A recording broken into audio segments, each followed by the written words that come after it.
Nós acabamos de entrar no último mês do ano, Elul, o mês da preparação para o julgamento de Rosh Hashanah. Ensinam os sábios que em Rosh Hashanah todos os nossos atos passam diante do Criador do Universo. É neste dia que tudo o que ocorrerá no nosso próximo ano é decretado. Nossas alegrias e nossos sofrimentos, o que ganharemos e o que perderemos, os sucessos e os fracassos, a saúde e a doença. Deveríamos estar preocupados, nos preparando para o dia do julgamento. Mas a maioria das pessoas não se preocupa. Por quê? A resposta está na Parashá dessa semana, Shoftim. E assim começa a Parashá. Juízes e policiais colocarás em todos os teus portões, e eles julgarão o povo com um julgamento justo. Deuteronômio 16, 19. O entendimento mais simples do versículo é que temos a obrigação de estabelecer a justiça no mundo, através de juízes para realizarem os julgamentos e de policiais para garantirem o cumprimento da lei.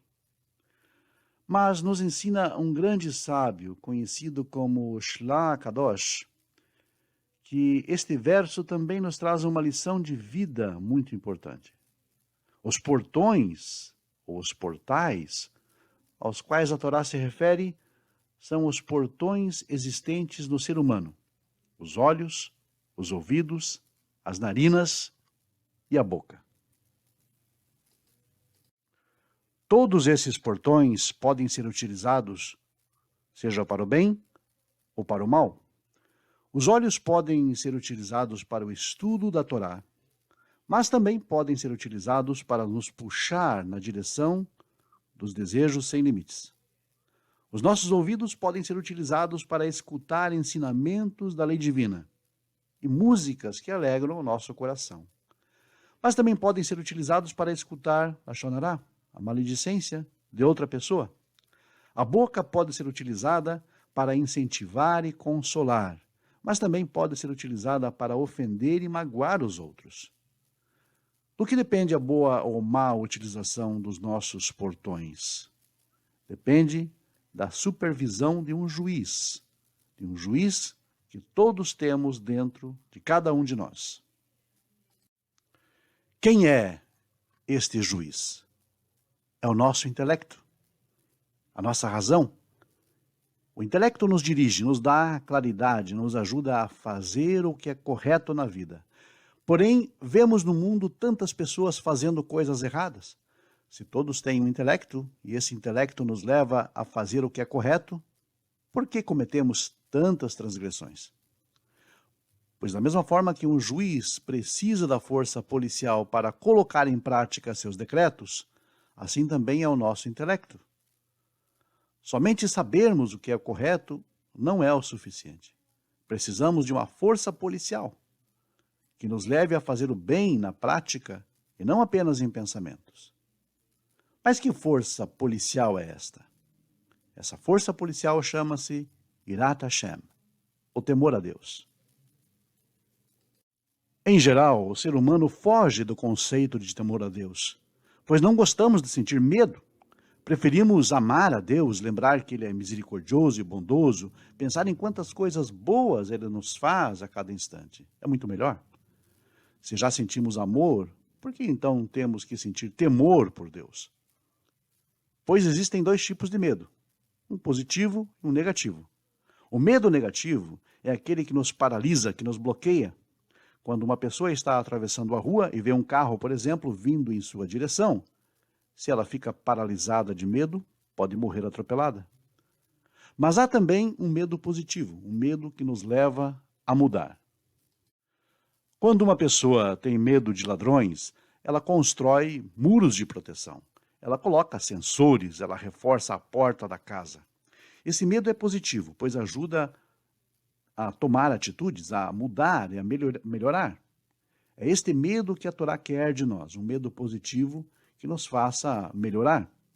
Mesmo quando o intelecto nos diz que é correto, nem sempre conseguimos fazer na prática.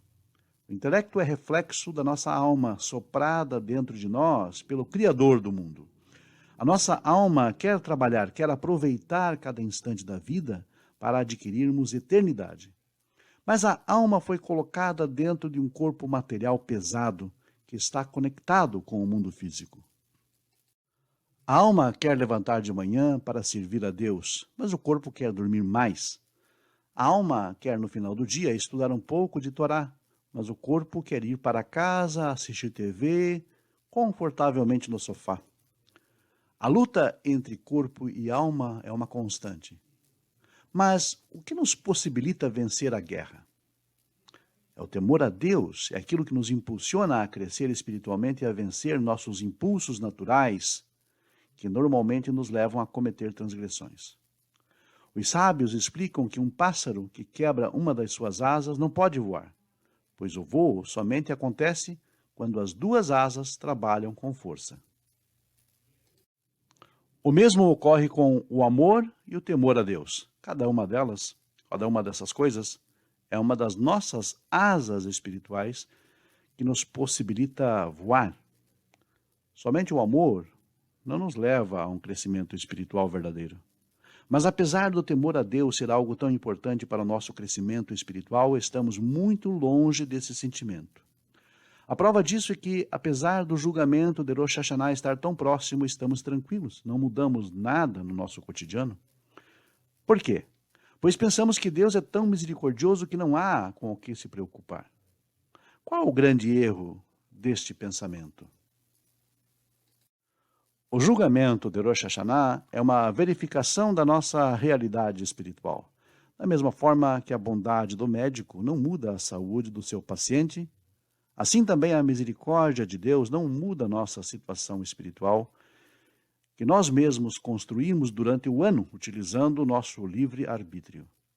A bondade de Deus não apaga os erros que nós cometemos, pois isso seria uma enganação, isto seria contra o próprio propósito da criação. Se trabalharmos a ideia de que somos responsáveis por cada erro que cometemos durante o ano e prestarmos conta de cada um deles, então começaremos a despertar o amor e o temor a Deus também em nossos corações. Um temor positivo que nos levará a mudanças de atitude. Deus é muito misericordioso e bondoso. Ele nos criou apenas para nos fazer o bem. Ele criou o universo apenas para nos dar a oportunidade de nos conectarmos a Ele através dos nossos próprios atos. Mas isso não significa que Deus fecha os olhos para os nossos erros. Cada ato tem consequências e temos que assumir nossas responsabilidades. Não podemos viver dando desculpas por nossos erros. Não podemos viver tentando justificar o erro. Justificar o erro é acumular erro sobre erro. Deus mostra a sua misericórdia ao nos dar a possibilidade de teshuvá, do retorno aos caminhos corretos, o conserto dos nossos erros através do arrependimento sincero. E o mês de Elul é o mês da teshuvá, é o sprint final da corrida, o momento no qual podemos mudar tudo, é a chance de um novo começo. Que possamos aproveitar a oportunidade. Não podemos voltar e criar um novo início, mas podemos começar hoje a escrever um novo final. E como sempre, a nossa mensagem final. Se você gostou desse vídeo, curta, compartilhe com seus amigos, contatos e redes sociais. E se você ainda não for inscrito, se inscreva, ative as notificações, que teremos mais conteúdo acerca da Torá e acerca dos sentidos mais sutis do texto da Lei Divina. Até o próximo estudo, então. Muito obrigado a todos e até lá.